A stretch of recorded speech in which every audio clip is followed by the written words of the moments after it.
out, outfit check. Charan, charan, charan, Marimar. Charot. Okay, suot-suot ko na itong binili sa akin ng asawa ko. Ayan, bale nasa loob yung ito, oh. Kita niyo ba yan? So, nilagay ko lang sa dyan. Tapos, tinakpan ko lang nito para meron akong parang panloob. Kasi nga, medyo see-through itong itong white na ito. Parang ang ganda niya, diba? White at saka ito din. Parang alinis lang tingnan. Ayan. Pak, sino ka dyan? Marimar! Ah! Pero yung sa naka-chinelas pa ako. Mag-choose tayo ng puti. Yes, dahil puto tayo ngayon, guys, sa Wiesbaden dahil merong Ube Festival, Ube Fiesta. So yes, see you, at makikita ko dun yung aking mga friendship din na Pilipina. So we'll see you guys there. Ha!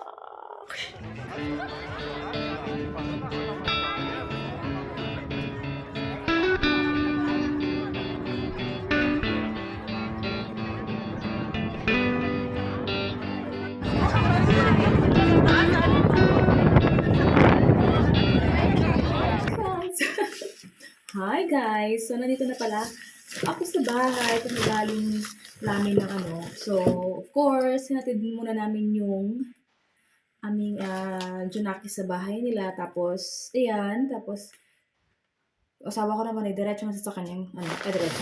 Din siya, nag-prepare kasi may din siya, may trabaho. So, yun. So, anyway guys, ang saya din ng pagpunta namin doon sa Ube Fiesta. Ganyan. Kasi ang daming Pinoy, ganyan. Pero syempre, hindi mo naman sila lahat kilala dahil nga syempre sa iba't ibang lugar sila ng Germany nakatira, parang ganyan. So, yun. So, nakakatawa kasi makikita mo yung mga kapwa mo Pilipino tapos nagsasalita ng Tagalog, di ba? Ng ng mga lingwahe ng kilikili ko, charot. Di ba? So, yun. Tapos, ang lang kasi nga, late na kami. Tapos, dahil nga syempre pag late ka, ganun talaga, hirap pag-park, ganyan. Tapos, mahahaba na lahat ng pila sa bawat stall, ganyan, na pagkain, ganyan. So, yun, sobrang haba ng pila. Tapos, ang sold out na agad na sold out yung pagkain kasi nga, kumbaga late na kasi. Kaya ganun. So, yun. So, pero, pakita ko sa inyo yung nabili ko doon. Unang-una baso. Charot. Hindi, kasi yung asawa ko ay pumunta na lang ng KFC sila nung asawa, kasama yung asawa nung isa nung Pilipina din. Kasi nga, ang haba talaga guys, as in. Tapos, kakapila kami, tapos sold out na pala. So, wala na pala. Parang ganun. So, yes. Tapos, ito sa Aldi ko ito nabili kasi pag uwi namin, dumaan kami ng Aldi. Kasi wala na akong mantika. Huwag ko siyang battle ng asawa ko. Nandito pa pala sa coke niya. Ayan. So, ito naman yung aking apple soft. Tapos, ang binili ko pa rin guys is dalawang pancit canton. Ang pancit canton nila ay 1 euro each. Ayan. 1 euro each. Alam niyo kung magkano yung conversion sa peso? 60 pesos. 1 euro each. Tapos, bumili ako ng isang sardinas. Ano ba naman to? Parang sira naman tong sardinas ko. Ano nangyari dito? Kasi nga nilaglag na ko. Parang nagkiskisan sila. Ayan. Bumili ako ng isa lang ng sardinas. Ayan na. Yan. Mega sardines. Gusto ko yan. Tapos, magkano sa kanila ang mega sardines? Kasi may mga presyo to eh. Saan nakalagay ang presyo? Parang 175 yata. Sa ganyan. Wala na talagang presyo. Ang presyo niya kakakiskisan. Tapos, itong Argentina corned beef. Ayan, nakabila ko ng Argentina corned beef. Ito naman ay 7 euro. Ibang mahal. Convert nyo yung 7 euro, guys. Ganyan. Tapos, ang isa pa, sa binili ko is sweet style spaghetti sauce. Kasi gusto kong gumawa ng spaghetti. Ang expiration niya, date niya ay April 15 pa. So, siguro, parang ganito nang naging itsura dahil sa, nag-travel pa siya from abroad. Charot! So, ito naman, guys, is 4 euro. Ayan, 4 euro. So, sweet style yung binili ko kasi nga, gusto kong gumawa ng pasta. Tapos, ayan, parang katulad dito, kasi naisip ko na yan. Pero may picture dito sa kabila, Ayan, na may parang may Yan, na may meatballs, ganyan. Para sa asawa ko. Tapos bumili din ako ng Tommy. Kinain na namin. So ito lang pakita ko sa inyo yung yellow. Kain namin. May pa dito, may mayonnaise galing din sa So ayun lang guys, yung nabili ko doon sa sa Ube Festival. Tapos nung nakaraang araw pala, nakaraang araw magkasama kami nung aking Polish classmate, ay bumili ako ng dragon fruit. So, meron akong dragon fruit dito, guys. Anyway, 4 na piraso yung binili ko. Nakain ko na yung isa. So, may 3 pa ako dito, guys. Dragon fruit.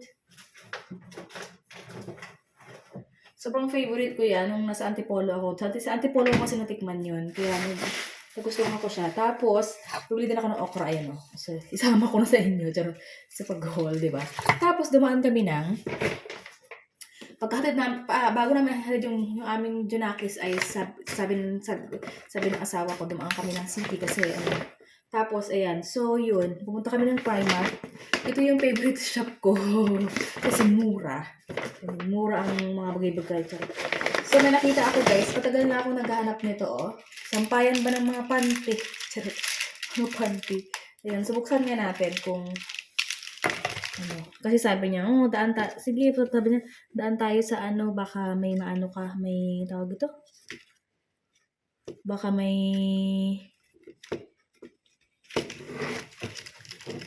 magustuhan ka, sabi niya ganun, baka may mabili ka, parang ganyan. So, yes.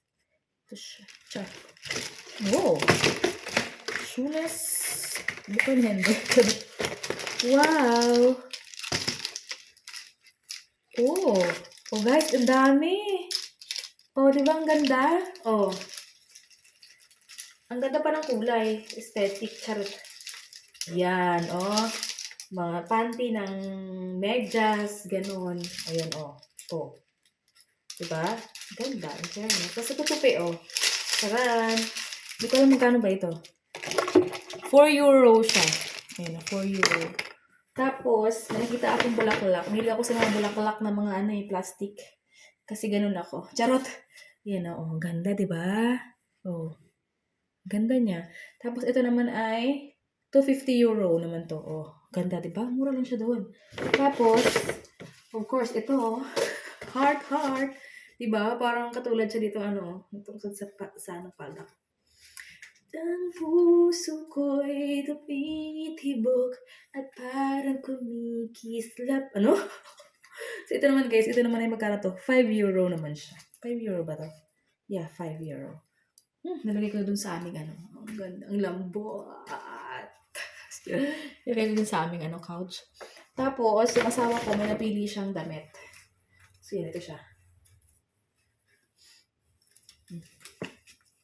Doon lang din siya bumibili ng mga t-shirt kasi t-shirt lang naman. Mura lang. Ayan. Mura lang ito nabili niya, So, yun. Ito yung, niya. Gustuhan niya doon na t-shirt, Yan. So, yun lang. Tapos, summary of Ube Fiesta is okay naman. Maayos naman. Ayan. Masaya naman kasi nagkita-kita kami ulit ang aking friendship. Ayan. So, yun. Thank you for watching. And I will see you guys on our next one.